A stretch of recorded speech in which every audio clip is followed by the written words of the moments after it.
This was my dream, that this would be my walk-on music. It's happening, people.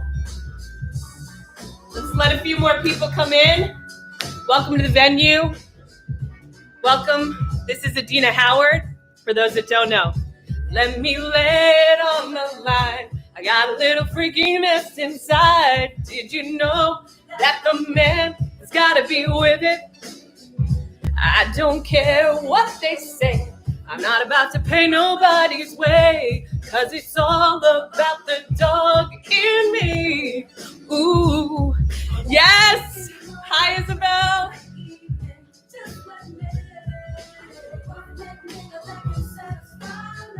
Just for me, if you are that kind of man, 'cause I'm that kind of girl. I got a freaky secret everybody's saying, 'cause we don't give a damn about it. 'Cause I will be a freak until the day, until the dawn. And we can all through the night till the early morn. Woo! Look at that. That was like the dream song for me. I'm going into airplane mode. So if you are contacting me at this time, I don't know anymore. Welcome to this evening, everyone. Hi, my name is Caroline Rothstein. I am so honored and excited to be with all of you this evening. We are virtual in this pandemic, in case you missed the memo. So we are currently in my studio apartment, and I want to give a land acknowledgement for the stolen land that I am currently performing on. I acknowledge that I am performing tonight on the unceded territory of the Lenni Lenape, Canarsie, Shinnecock, and Munsee peoples. I acknowledge and invite you to acknowledge with me the many indigenous nations with ties to this land, and recognize that the Lenape still call Mannahatta home. Thank you all so much for being here. Wherever you are in this world, whatever time zone you're in, my hope is that tonight we can, as the beloved Maggie Rogers would say, feel like we are back in our bodies. I've had quite a profound journey in my body of late.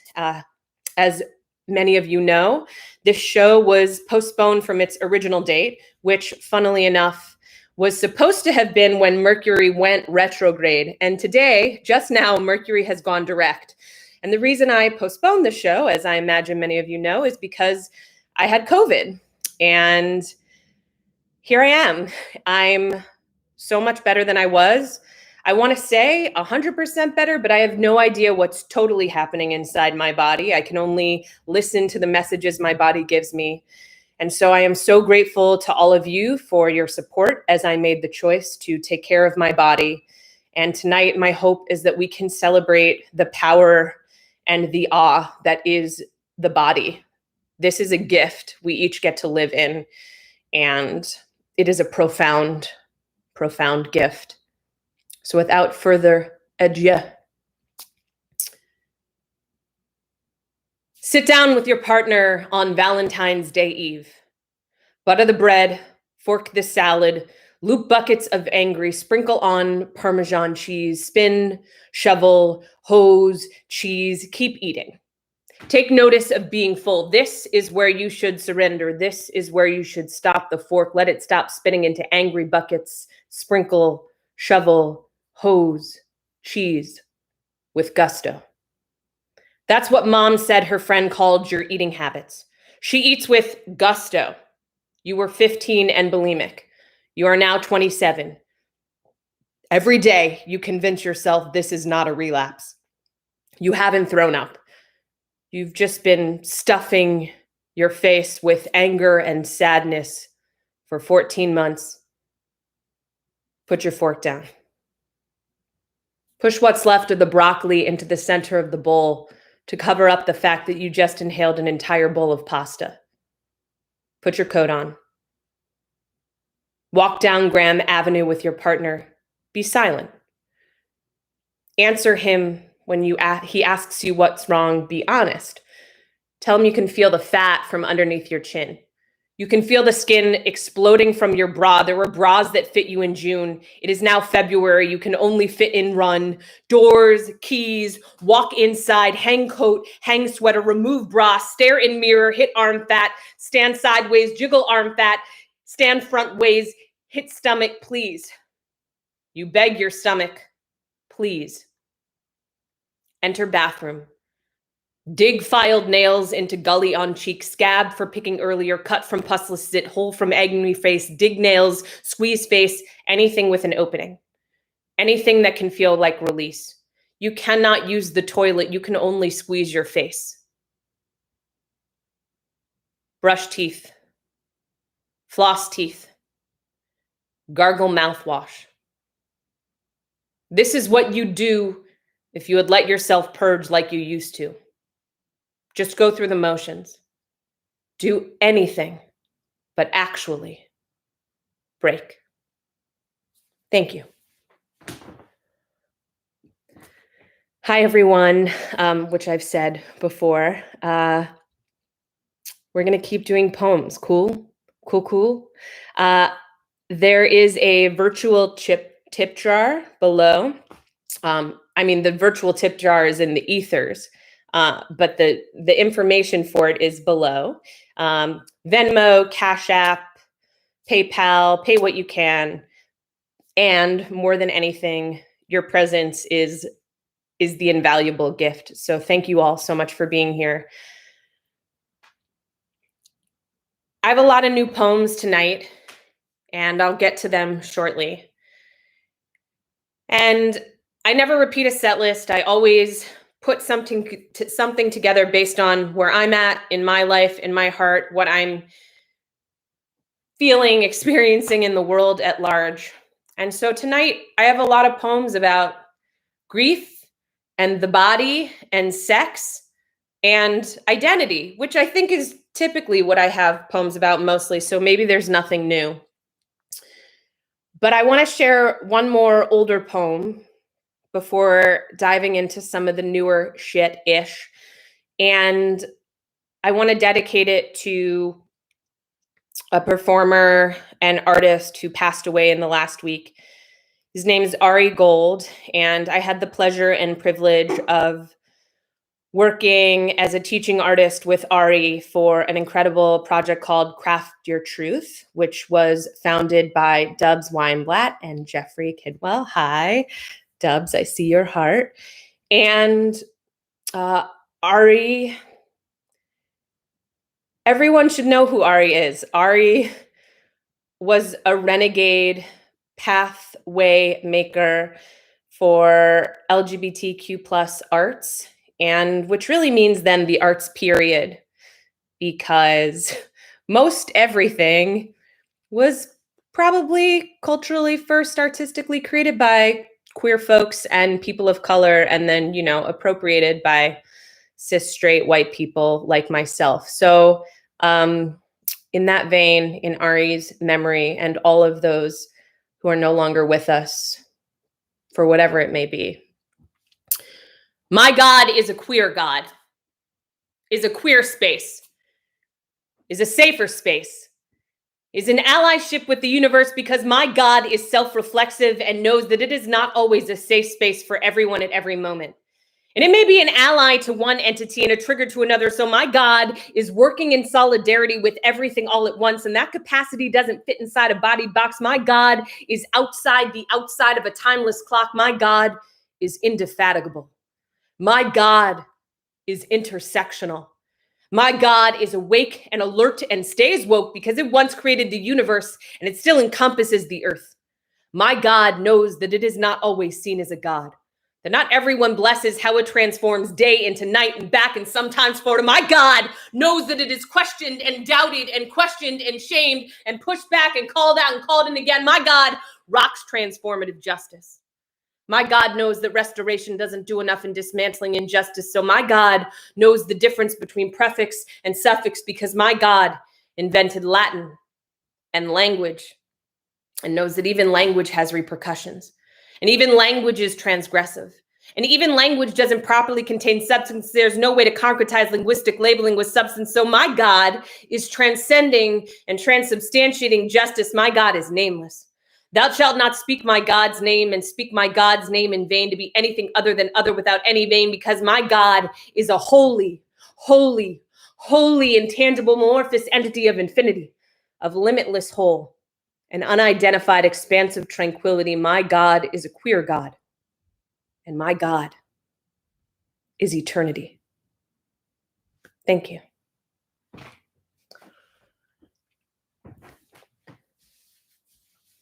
It's so good to have all of you here. For those that don't know, I raised my feet for the holies. There is a ritual practice in Judaism when we say holy in the midst of a certain prayer, holy, holy, holy, kadosh, kadosh, kadosh. We raise our toes, and I find myself instinctively doing that every time I do that poem. Speaking of those that are no longer with us and honoring their memory,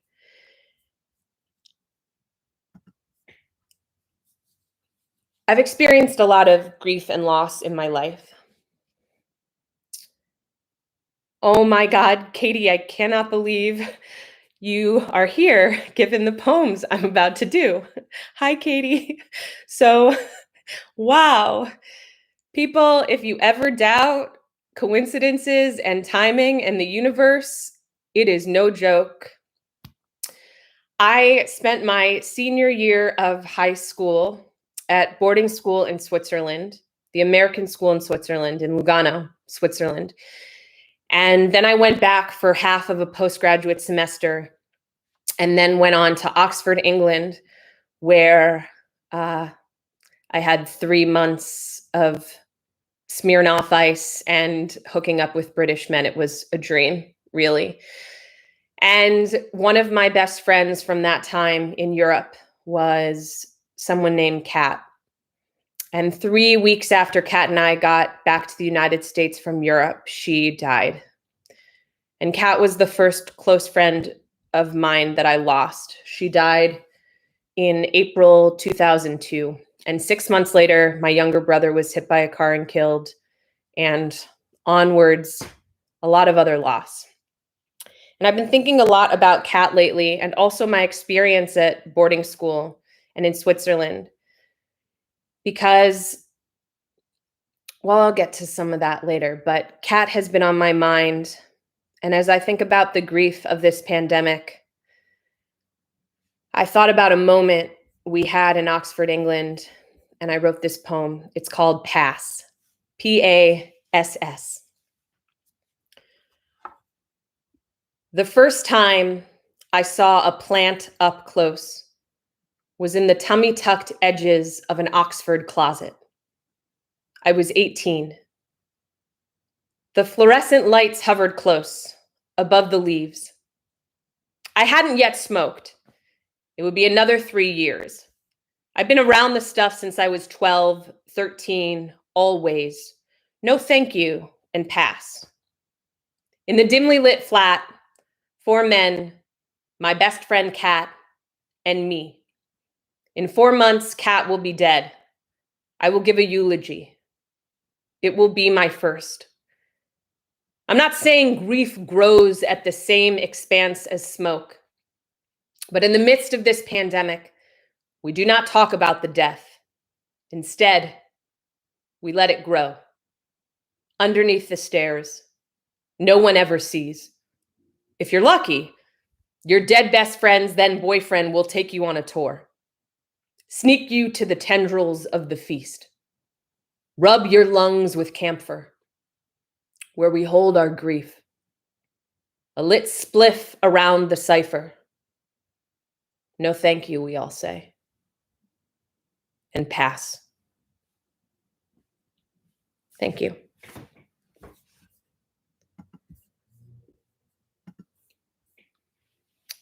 Katie, I really cannot believe you're here right now. I love you, and I love everyone here. And this is wild, because this next piece I chose to do very much on purpose to talk about going to Tassis and being in Europe for those 2 years. And the reason why is because I recently was on the phone with a close friend, someone who's been in my life for 15 plus years. And I referenced having gone to boarding school in Switzerland. And he was like, excuse me? And I was like, do you know I went to boarding school in Switzerland? And he's like, no, I don't. Caroline, why is it that people who are important in your adult life don't know this about you? And I was like, because I hide these privileges and these experiences in fear of assumptions that people will make. But the whole fullness of me and this body and what it has lived includes trauma and grief and privilege and extravagance and awe and joy, and all of our bodies contain multitudes, as Walt Whitman said. So this poem is called Extravagance. The way I remember the story is this. Mark hired the guy who was Leonardo DiCaprio's bodyguard to be their bodyguard for Thanksgiving weekend in Rome. I could probably message someone over Instagram or Facebook to fact check the fact, but I am both committed to worshiping my own memory as well as terrified to tell someone I'm exploiting our extravagance for art. Annie and I stayed that weekend at a 3-star motel. By the time we got back to the club, the guys were not yet already inside at their table with bottle service and Leo's bodyguard hovering near the spot where the tables elevated slightly up above the floor. In line, Annie and I met Josh, another American traveling abroad. His hands cradled a ball of air. He said he hadn't stopped moving since Prague. Once inside, we parted ways. I can't remember if the guys were here by now. Landed by helicopter that Mark had chartered from Switzerland to take them to the former center of the world. I ran into Josh on my way to the bathroom, or maybe on my way back. I don't remember that part. I only remember that my hair was a mess. And when I brought Josh, oh, nope, we skipped ahead too far. You don't know why my hair's a mess. It's because I've been making out with Josh for 3 hours. Or maybe on my way back. I don't remember that part. I only remember our mouths gluing onto one another until I finally came up several hours later for air. My shirt was from The Gap. It is tonight too. Ugh. My black pants probably too. I'm also wearing black pants right now. I don't change. I don't remember that either. I only remember that my hair was a mess. Now we're at the messy hair part. And when I brought Josh over to the table Mark had secured with all our other friends, Leo's bodyguard wouldn't let Josh in. He had been given instructions by my friends that Josh was not allowed, even though his tongue had been inside my mouth for hours on end, even though Mark threw me the most extravagant going away dinner at the end of the semester at the fanciest hotel in all of Lugano, Switzerland, before I moved to Oxford, England for the spring. Even though Mark and I held hands as we watched the basement snack bar television screens on September 11th, because we didn't yet know where his father that he had hailed a cab from outside the massacre straight home to the Philadelphia suburbs. Even though our mothers, I would learn years later, had booked us on return flights home through Canada week after week in case we had to flee. I've never known the difference between being friends with the extravagant and being friends with anyone else. I've always found friendship itself to be a potentially extravagant thing. In the months after my brother died my freshman year, Mark was home from college in Washington, D.C., and he took me to dinner at Striped Bass, the fanciest restaurant in Philadelphia, his way of giving his condolences. When the $200 bill came, I put my hand down on the check. Guilt for the surprise party, discomfort with money and different kinds of languages for love. I insisted I pay. He said no. I said yes. He said, okay, half. I said no. I paid the entire bill with my father's American Express. When I got back to my dorm, I called my parents to explain. I felt so ashamed that I left the phone on hold and went to the bathroom to stick my fingers down my throat. I was never one to lie to my parents, so my father's line became the punch of the year.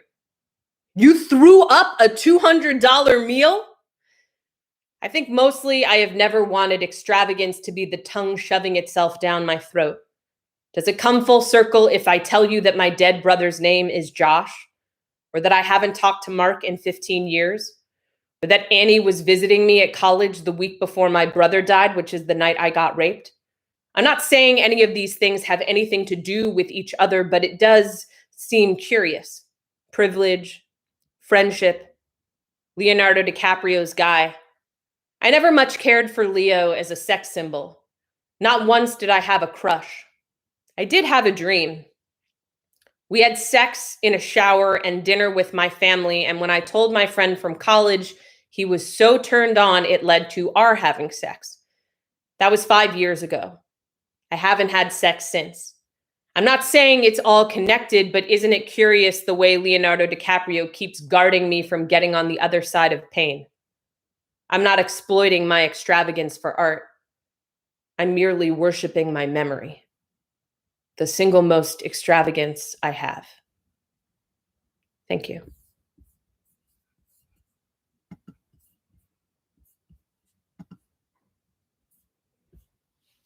Let's take a deep breath together, and then I'm going to do another new poem.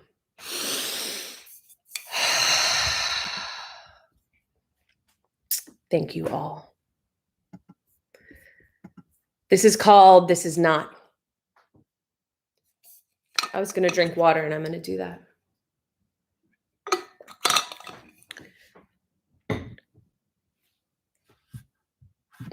I wrote this, I think, while I had COVID. I don't know. It's all blurring together. This is not. This is not the life I envisioned. 37, single, lying on my back, a sweatsuit from summer camp, a plague numbing in my throat. Check, to check, to check. I too was promised a fence. White, picket. Ours was wood, light brown, unencumbered by paint. Even as I write this, I am choking my bladder, holding on, suffocating my pee.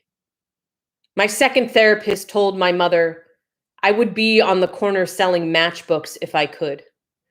I'm not sure what kind of perfection it is that I'm trying to fix. It seems I am addicted to my phone. I'm reading a book. I multitask every other page as I read it on my phone, which is just like how I had an eating disorder, but I still had to eat in order to stay alive and heal. I am healing in perpetuity, from perfection, from this virus, from the fence. My symptoms are mild, but that doesn't mean it's any less deadly the way it lives in my mucus, sits in the palm of my hand. I was born with a silver platter, a spoon, the kind of promise where I wouldn't have to work so hard, except I do. I always have. I work too hard to stay alive, to heal, even though it should be easy. This massive backyard, this picket fence. I am afraid I will die alone, not from the virus, from getting in my own way, working myself to death. Who's to say I am not still sticking my fingers down my throat, that while my esophagus is no longer at risk of rupturing every time I finish a snack, a meal, maybe I am striving for a fence that will never be built. Thank you.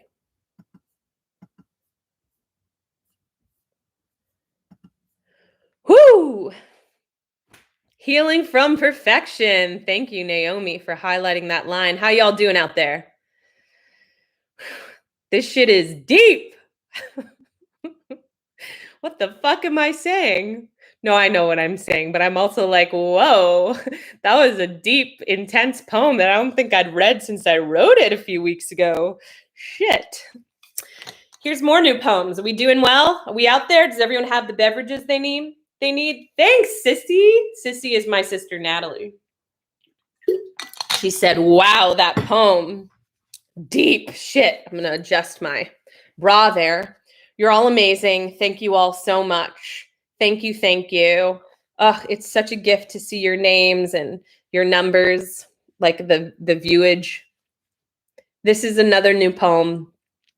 Shout out to Clubhouse. It's this app that I still don't know how I feel about it. If you need invites, let me know. I got them. I got you. I got your heady invites. I wrote this poem right before I had COVID. So some point I wrote it on January 12th or something. I know that because it was due the day I wrote it. It's going to be featured in a forthcoming zine, edited and curated by Mahogany L. Brown. If you don't know Mahogany L. Brown's work, check it out immediately. Her debut YA novel, Chlorine Sky, just came out. It is stunning. Get a copy for yourself and for a young person you love.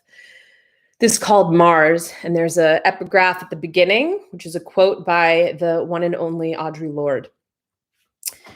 Caring for myself is not self-indulgent. It is self-preservation, and that is an act of political warfare. Audre Lorde. Before I read the poem, I need to thank my sister, Natalie. She helped me edit this poem with the shift of a couple few words, but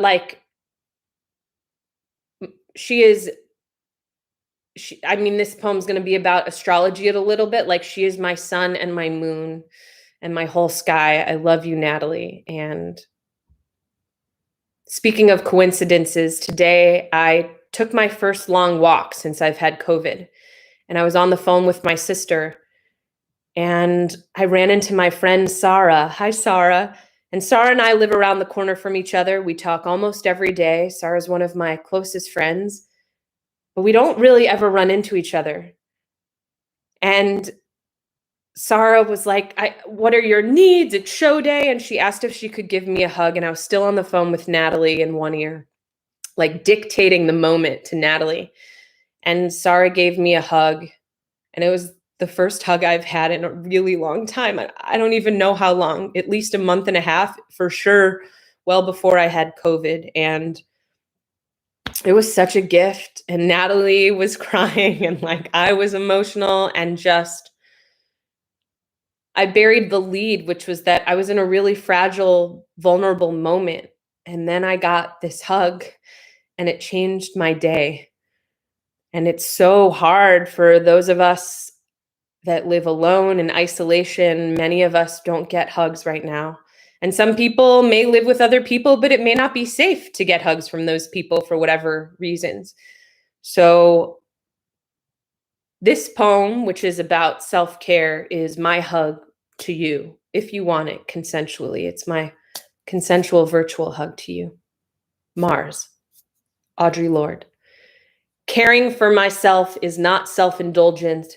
It is self-preservation, and that is an act of political warfare. Audre Lorde. 1. I tell my therapist, I've written a letter to Mars, the planet of battle and thrust. I've placed it on my altar, like Chani said on the podcast in her app for the new moon. Mars is in my 10th house of career and public life, right next to my Gemini sun. 3 days ago, I was lying in the bed, teetering on a depression flare-up edge when I realized what it all meant. It's obvious what I am to the outside. A poet, a writer, a performer with a sharp and piercing tongue, aggression, passion. That is how I command a room, a screen, a page, a stage. But then it hits, that which I seem to have missed. The way I fling that passion back. The reason I was under these covers. The reason I could not get out of bed on a Monday, a week after an insurrection. I had been working for a month, nonstop deadlines, barely a break, as if waging a war upon myself. While writing this poem, I stop to wash a plate. I hold it with my fist. I drop it through the rack. A piece chips off and upwards, nicks my cheek. This morning, I hit my head on the edge of the bathroom sink while leaning down to grab a ball of hair. I already got a concussion in June. I'm either moving too quickly or trying too hard to clean up in a moment that might be messy. 2. In my letter, I tell Mars that I understand. My platform and tenacity helps keep them safe. but the force back inwards is making me unwell. I wager that if Mars will maybe ease up on me, slow down this unrelenting pace, we might both get what we want. We might both get to win. B. While writing this poem, I take a break to join the conversation on Clubhouse for which Courtney pinged me. Self-care or selfish, it is called. Everyone is speaking to my day. People are speaking to my truths. A therapist talks about white supremacy culture. A person shares what they inherited from their parents about work. Another talks about self-care as a revolutionary act. Now it's my turn. I'd been planning to bring up Audre Lorde, so I do. I say I took a break from writing a poem about white supremacy culture and patriarchy and capitalism and the way it all shows up in my body, in the ways that I push myself to overwork, that I am both enabling oppression and experiencing it too, that I balance both my privilege and the traumas that I carry, from which I seek to heal, that maybe all the magic, all the timing is more powerful than the false alarms we have made to break and tear us down, to keep us all apart.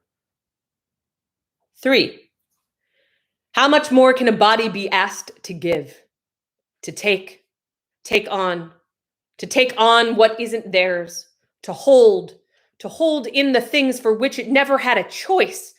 And how Rabbi Abraham Joshua Heschel said to march is to pray with our feet. How the revelatory act of a body traversing a street, standing on the steps, crossing over a bridge, how it too is self-care. How the more we unravel from these systems of perfection, the more imperfectly perfect this planet can become. See, while writing this poem, I think about fists, what it means to thrust it upwards, what it means to march it forwards, what it means to hold it right there next to the sun, what it means to win. Thank you.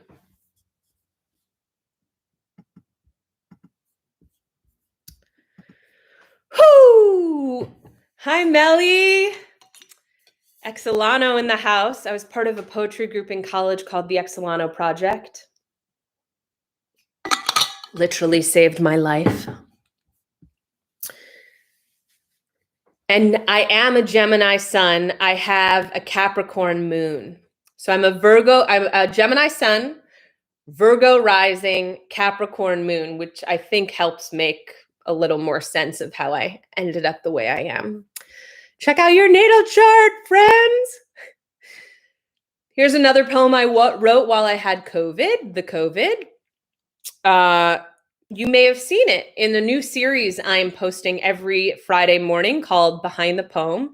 Shout out to my manager, Danielle Carver, who inspired me to get back out there and get shit going on the regulars. This is called Sex Appeal.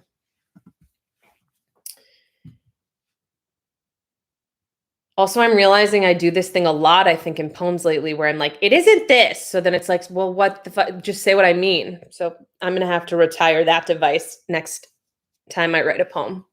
You can all hold me accountable, especially the other poets here. Sex appeal. It isn't that the COVID makes me feel sexy, but I live alone. Even without this isolation, I've lived too long without touch.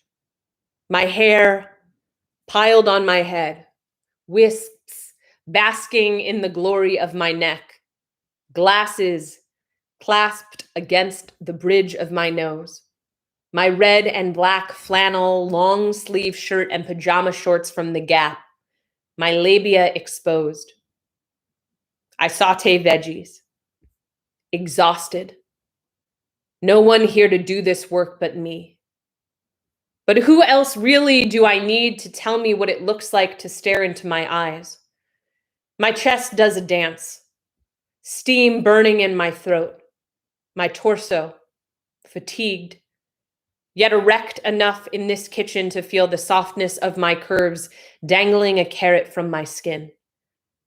My body is a temple. How many more times will I have to learn this psalm? In how many different dialects will I yearn the siren song of my sickly serenade before I cease to thrust my anthem in the dust. After I put away the leftovers, clean the stove top, empty the sink, I take a hot shower, hold the metal bar, lean against the door. I did this once. Prayed to my dead brother and every single god. Tonight, I only have the strength to summon me. In college, my mother often asked when I would write a poem without mentioning my eating disorder. My grandmother asked when I would write a poem about joy. I suppose when the body has been ravaged, consensually or not, every single poem is lust. Thank you.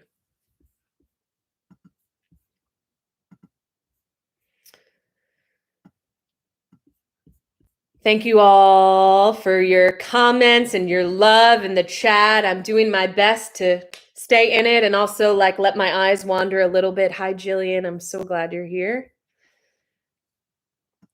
Here's a new poem. That's the theme of the night. New shit. I promised new poems, so here we are. I don't think I need to clean my glasses, but it's a compulsion I have. So I'm going to do that. Oh, I think I did need to. It gets messy when you're looking at a screen working so hard doing poems. You feel me? So a lot of these new poems, I'm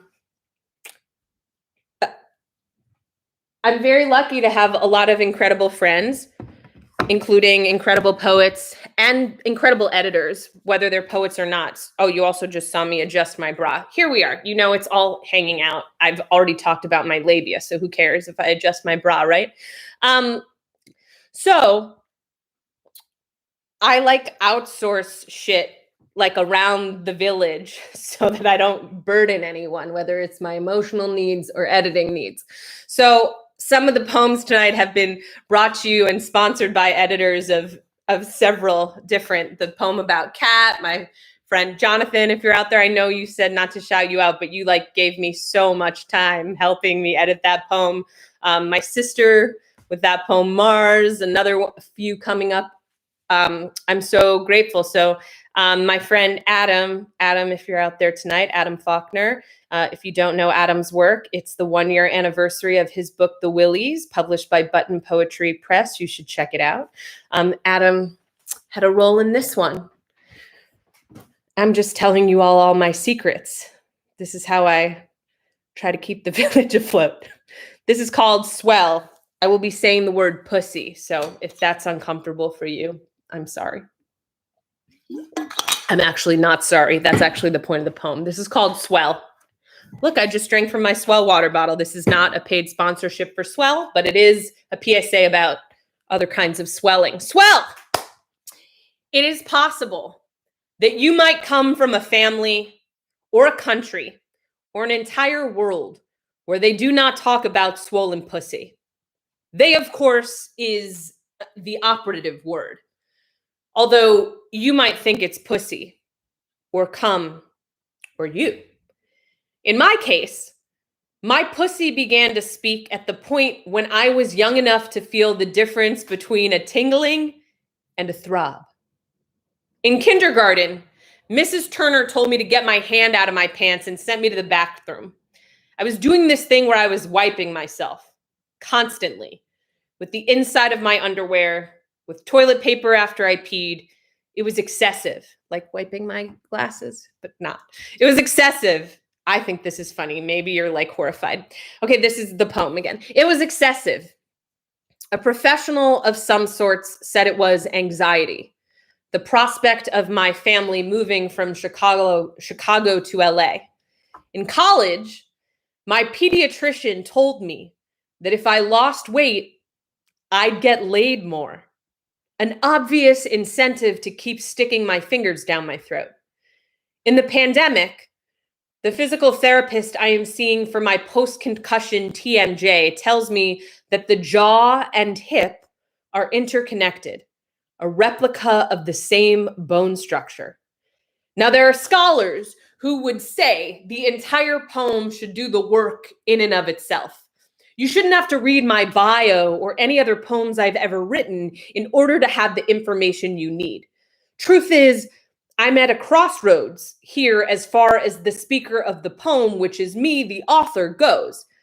I'm asking myself, do I tell you everything to know in order to understand the magnitude of the jaw and hip connection, or have I already told you enough?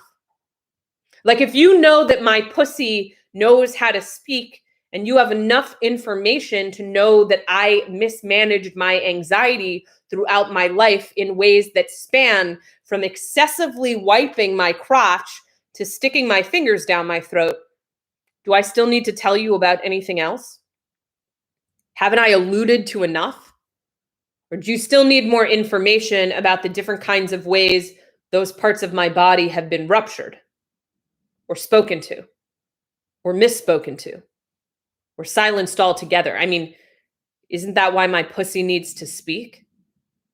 And the question to me really is, does a swollen pussy need to speak or rest? Does a pussy that has been inculcated to its fullest throb have anything else to say? Or is the swelling the entire poem? For example, this poem came to me after masturbating on a Monday afternoon in October. This was a day I used my vibrator and the thoughts in my own head. Sometimes I use my hand, or porn, or a stream of running water. But this was the kind of Monday afternoon when I needed another object to help me speak my truth. And after the second round of orgasm, my pussy throbbing to an archaic kind of thrust, my hips gyrating against the inside of my underwear, my jaw slack and subtle as my throat began to moan, I thought to myself, what a language it is that my pussy speaks in swollen swell. This dialectic, a kind of utterance of mastery and pungent noise, that I can still subvert the trauma and release it from my jaw. I mean my hips. I mean my cunt. An identity ever in flux. A different personality for every storm. Another way each time to calculate a truth. Thank you.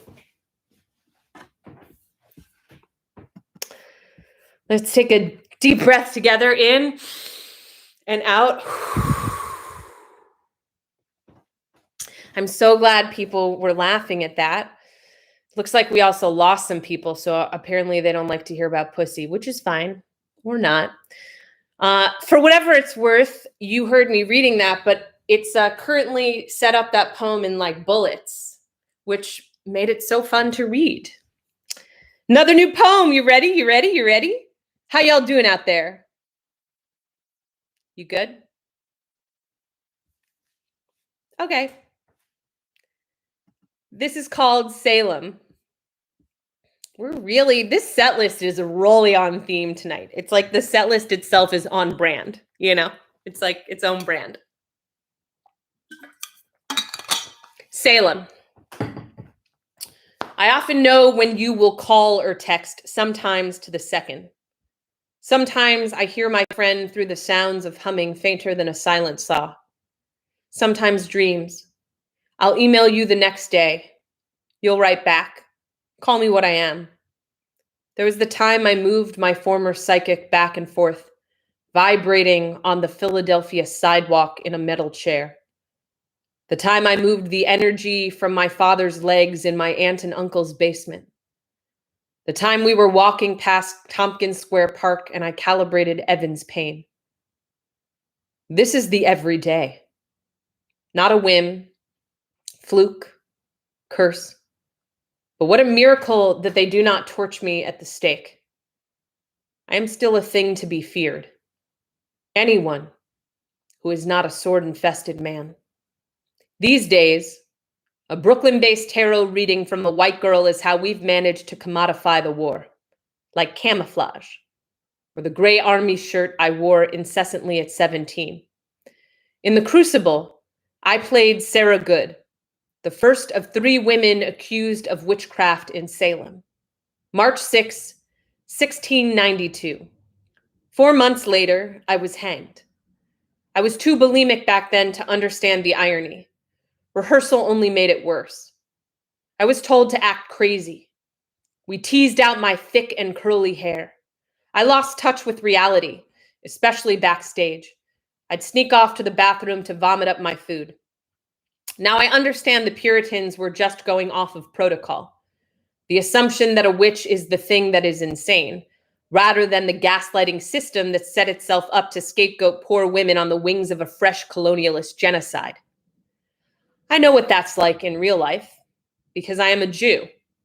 Now, the internet and a relatively up-to-speed high school English or theater class will tell you the play is an allegory for McCarthyism.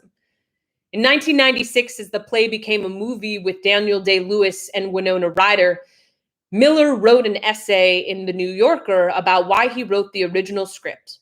Says his reflections, half a century later, are a, quote, America almost nobody I know seems to remember clearly. Quote, what terrifies one generation is likely to bring only a puzzled smile to the next. In 2003, I called George W. Bush and his subsidiaries Nazi, fascist, terrorist. Now, the internet and a relatively up-to-speed white liberal or Democrat will tell you that Bush was palatable compared to Donald Trump, an allegory for scapegoating and gaslighting. Miller says, quote, the Crucible was an act of desperation, Depression-era trauma, anti-Semitism, fascism, the hunt for Reds, quote, motivated in some great part by the paralysis that had set in among many liberals who, despite their discomfort with the Inquisitors' violations of civil rights, were fearful and with good reason of being identified as covert communist if they should protest too strongly. Sometimes I leave my apartment just to make sure I still know how to cast a spell.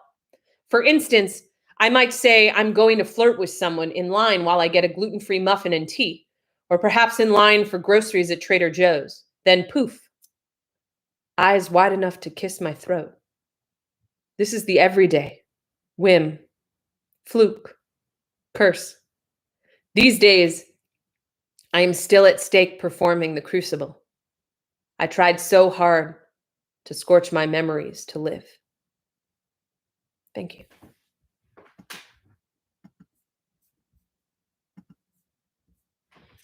Thank you. Let's take a deep breath in and out and in and out.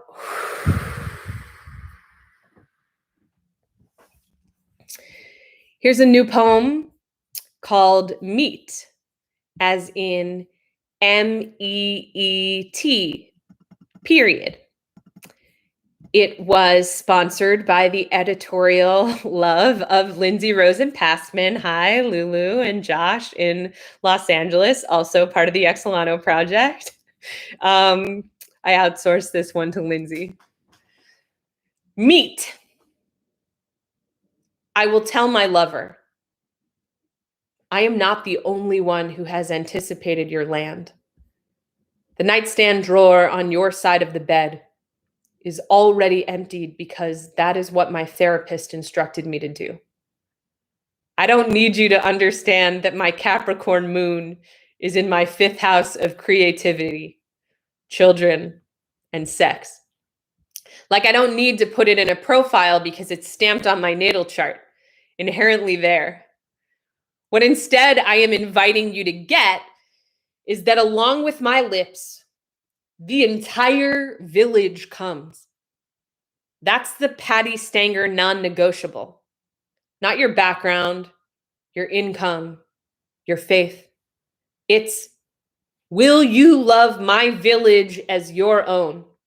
And will you let your village feed me too? Because here is the punchline. I've been a vegetarian for 14 years. And you will be a butcher. The meat of the meat cute. Thank you.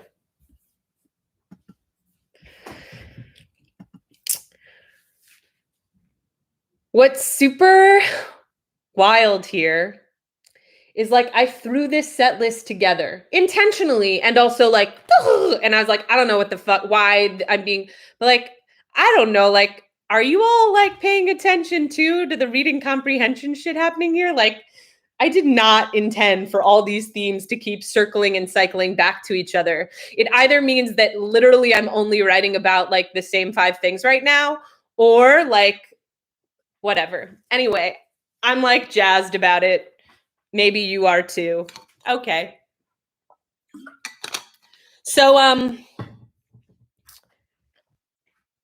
37 years old, and since I was 7 years old, thank you Isabel for being jazzed, and thank you Jill for acknowledging the spiral. So I'm 37 years old, and since I was 7 years old, one of my many life dreams has been to be an author and write books. And I still haven't done that, even though I've been working on that for a long time. And so one of the many book manuscripts sitting on this very laptop through which I am sharing these words with you. I also, thank you, Batya, +1 jazzed. Great. Stay focused, Caroline, stay focused. So one of the many book manuscripts I've worked on is called Come Inside. And it is about my journey and relationship with and to masculinity and gender and sexuality and being a survivor of sexual assault. But more than that, like really my journey with, even though I'm a cis, straight, female situation, I still have a relationship to masculinity, whether that's like the parts of masculinity that are within me, my relationship to masculinity at large, whether that is actual people identified as male or like the concept of masculinity. So I worked on that book for a while, and I decided to turn it into a one-woman play, one woman for me play. I suppose if someone else did it, it'd be a one-person play, but I will be doing it because it will be my play. And I'm going to read an excerpt of it, which brings us full circle to Oxford, England. And obviously, you know, all these poems should let you know that I'm like ready, right? I'm like ready. So I'm like doing all these poems. You know what I mean by ready. Meet cute, meet cute. An excerpt from Come Inside. So at this point in the working script, I will have like laid out my journey of coming into my sexuality and like my experiences with the sex. So we're going to start in media res, which is Latin for in the middle of things. I majored in Latin. The thing that's really important about all these stories is twofold. The Latin part isn't in the script. Okay, this is where it starts. The thing that's really important about all these stories is twofold. One, I was simultaneously figuring out who the fuck I was and what the fuck to do with my body and my sexuality, given that before I left for Europe, I'd been sexually assaulted on my bedroom floor and sometimes in my bed for 1.5 years by a former friend. And two, I had also simultaneously had my body treated with beautiful and utter delicate respect by so many other close male friends. I had these two coinciding narratives living parallel to one another back to back. Maybe they were polarized narratives, though I really felt like they ran parallel. On the one extreme, I was receiving a message that my body wasn't worth shit. My body was an object to be used, tossed around, and disposed. On the other hand, my body was comfort. My body was safety. My body was a playground where my most intimate male friendships and I could play. I didn't have to be in a relationship in order to be sexually intimate with someone, which felt empowering, that I could have autonomy over my body, that I could call the shots. Except the intersection of these myriad experiences was getting murky. I couldn't tell the difference between what was empowering and what was disempowering. When I was throwing my body into situations because my body had been thrown into situations, versus when I was making choices with people who knew my body was a temple and knew how to treat my body with respect.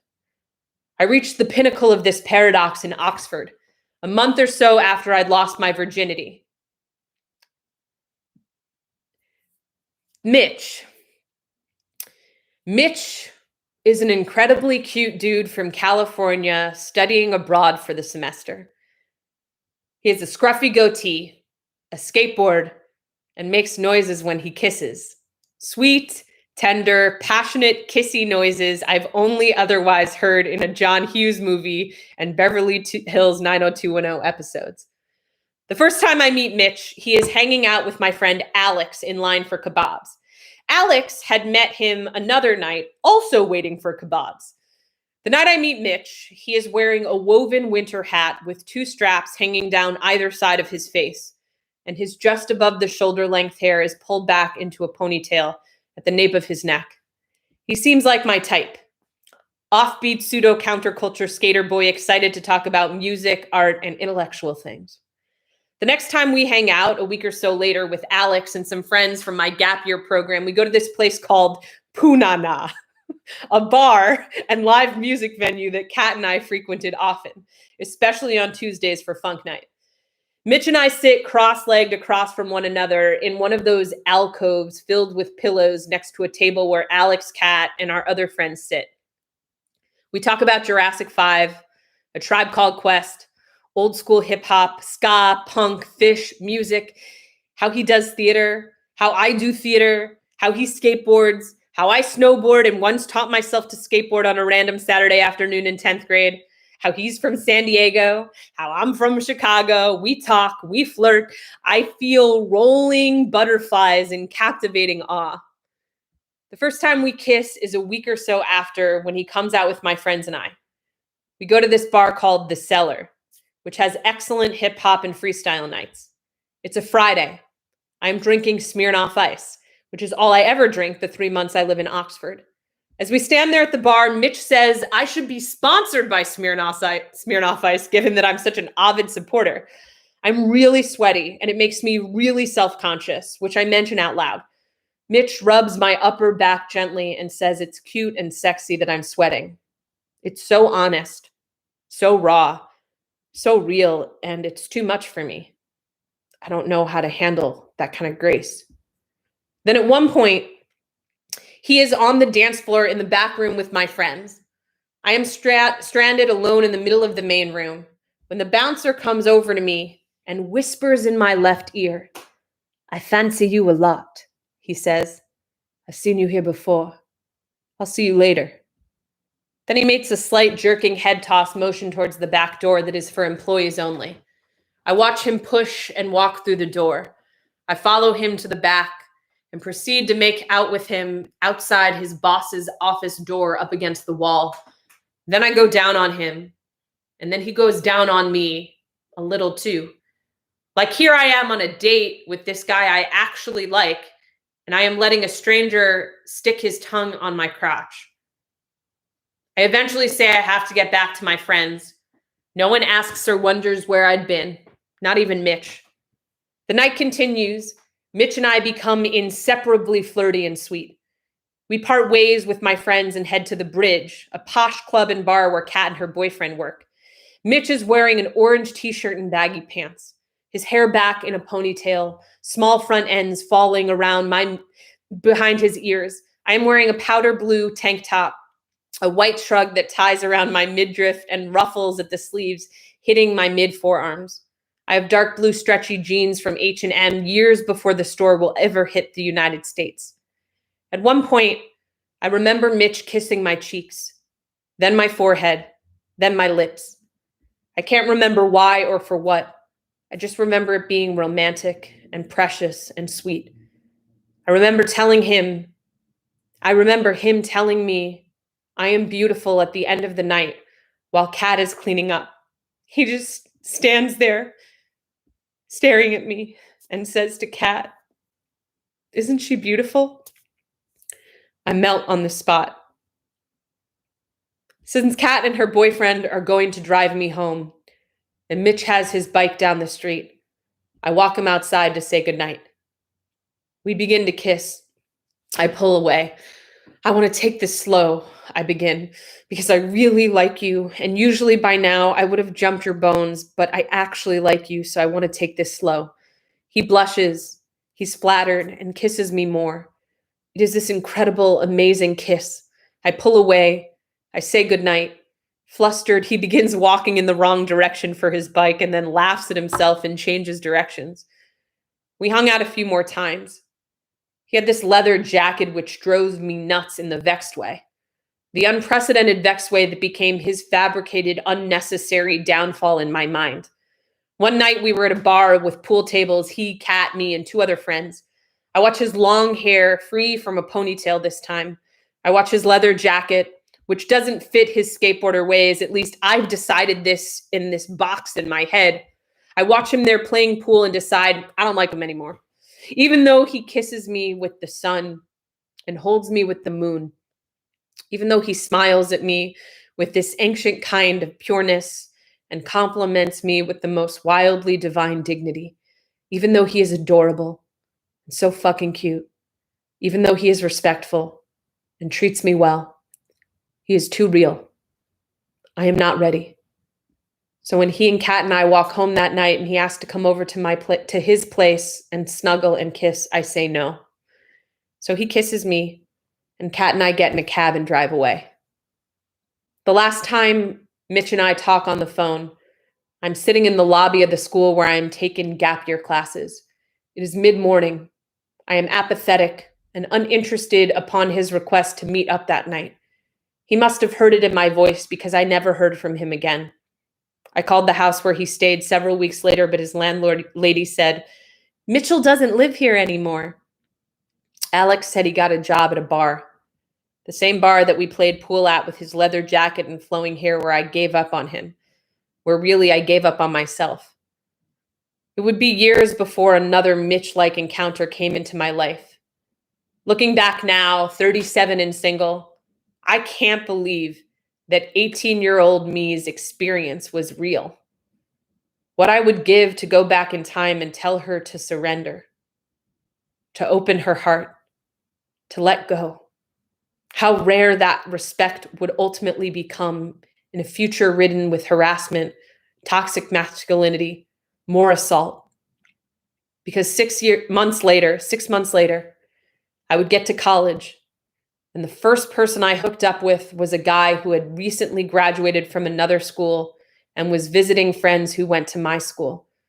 He made me take my ear cuff off my ear when we were making out in my dorm room because he thought it was weird. And then, of course, the next person I made out with raped me on my living room floor.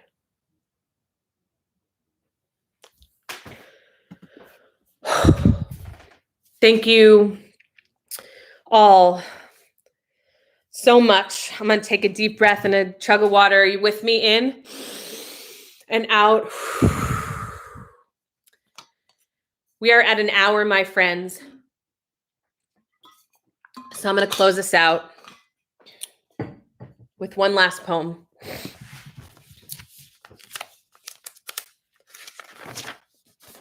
And then after I do this poem, we're going to all together recite Lucille Clifton's Won't You Celebrate With Me, which I will add in the chat when I'm done with this.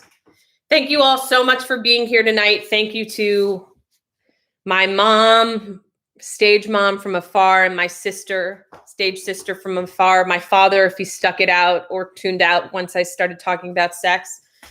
My manager, Danielle, my Nana, my grandmother, if you're watching still, I love you so much. Every single one of you. A reminder, this is like me remembering the business logistics. If there's a virtual tip jar, Venmo, CashApp, PayPal, if you're interested, anything is deeply appreciated and felt. And again, more than anything at all, your presence is the invaluable, priceless gift. I love you all so much. Okay, one more poem, and then we're doing Lucille Clifton together. Here we go. This is called What I Learned in College. He will call you. He'll get your number from a drunk friend. He will call you 5 times that night. He'll call you the next day. He wants to hang out. He thinks you're cool, funny, and pretty. Don't have bad drunk sex with a friend of a friend the night before the Tampa Bay Buccaneers win the Super Bowl freshman year. You'll never be able to do regular push-ups again, even after the wrist surgery. Don't relapse into bulimia just because your brother dies, you go to a competitive school, and you don't know how to eat normally. If you get raped on your dorm room floor the week before your little brother dies, don't press charges since he was a stranger that you never wanted to see again. And then when you're ready, tell everyone. Tell everyone that you were raped so that everyone will stop being afraid of the word rape and genuinely take seriously ending sexual violence on campus. If you get raped, it wasn't your fault. Do not be ashamed. You did not deserve it. If you get raped, consider detoxing yourself with a period of celibacy to reclaim, regain, reevaluate your sexuality. This honestly works. If you take a 1.5 year vow of celibacy, reconnect with your sexuality by hooking up with your sexy housemate after your house blows a huge party. It will be just what you need to start over. Always ask questions when you're confused. There are no stupid questions, only stupid reasons for being afraid to ask. It's okay to fluctuate in your identity. It's okay to fluctuate in your identity. Most people are really fucking cool. Some people really fucking suck. Sometimes your best friends won't stay best friends with each other. Give your best friends frequent lectures when they are clearly in love with their other best friend that is openly in love with them. They need you to tell you they're being an idiot. I can't believe I once wrote this in a poem, but now it says Starbucks is amazing. I don't go to Starbucks anymore, but I used to. Starbucks is amazing. Always study at Starbucks. Some things do change. There are about 15 key Starbucks locations in the city of Philadelphia. It is possible to have an orgasm by having your nipples stimulated, gyrating your hips around in tight jeans, and lying on the bathroom floor with one of your friends. A few weeks later, you will hook up on the pool table of his frat house, and your mutual best friend will walk in on you. If it gives you a stomach ache every time you eat there and order from there, it will always give you a stomach ache every time you eat there and order from there.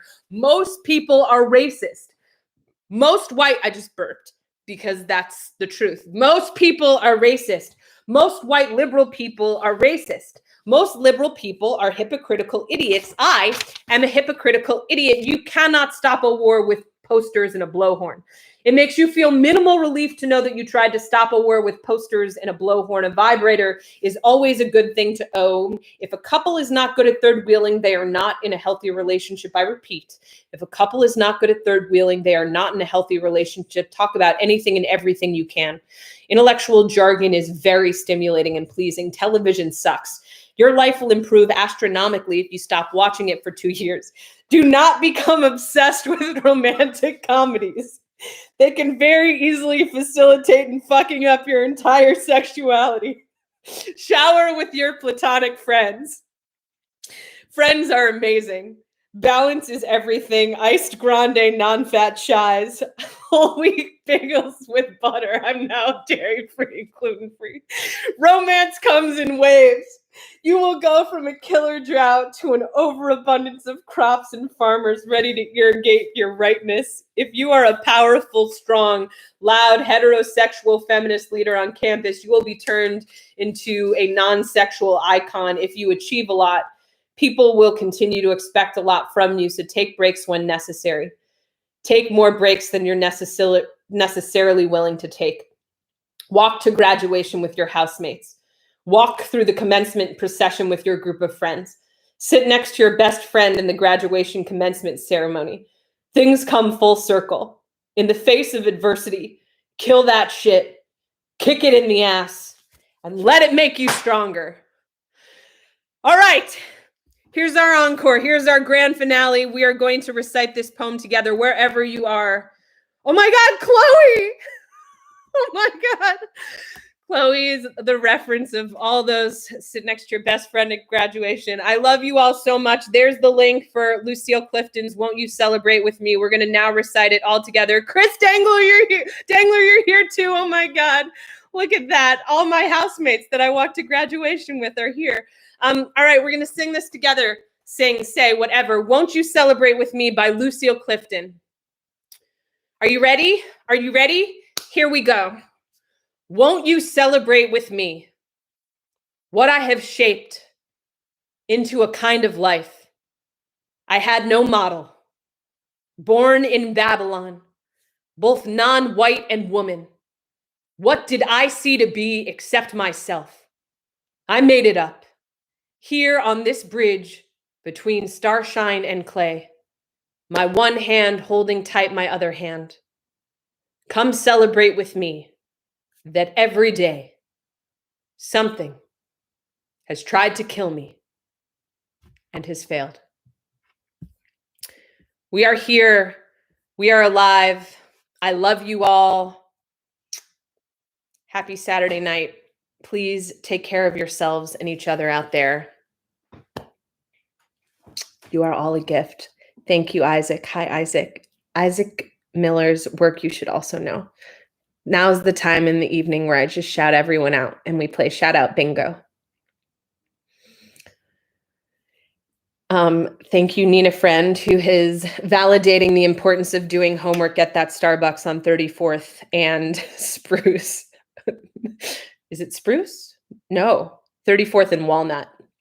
So I'm just going to stand here now and just like say hi and I love you. And thank you all so much. Wow, wow, wow, wow, wowie, wowie, wow. You're all a gift. Should I put on I'm putting on the music. We'll put on the music and I'm just going to dance here and read your comments and that'll be it. So we had Dina Howard.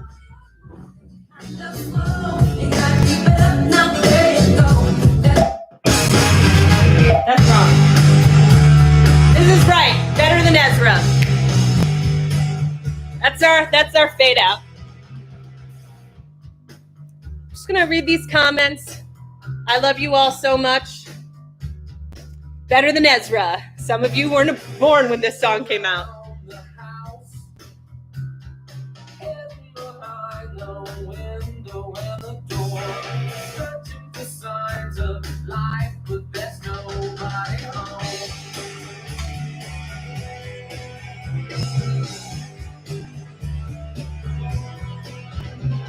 Or maybe I'm just too sure. Well, maybe I'm just too frightened by the sound. Pieces of no fall down, but the letters say, wow, it was good living with you. Wow, it was good. Oh, wow, it was good living with you. Wow, it was good. Oh. All right. Just a little more better than Ezra, and then I'm going to close it out. You're all amazing. I really wish I were IRL with every single one of you, but I feel like I am. You are all gifts. I love you so much. And Gabby, this could be the Behind the Poem theme song. Here we go. Well, maybe I'll call or write you a letter. Well, maybe we'll sing on the 4th of July. But I'm not too sure, and I'm not too proud. I'm not too sure, and I'm not too proud to say, wow, it was good living with you. Wow, it was good. Oh, wow, it was good living with you. Wow, it was good. Oh.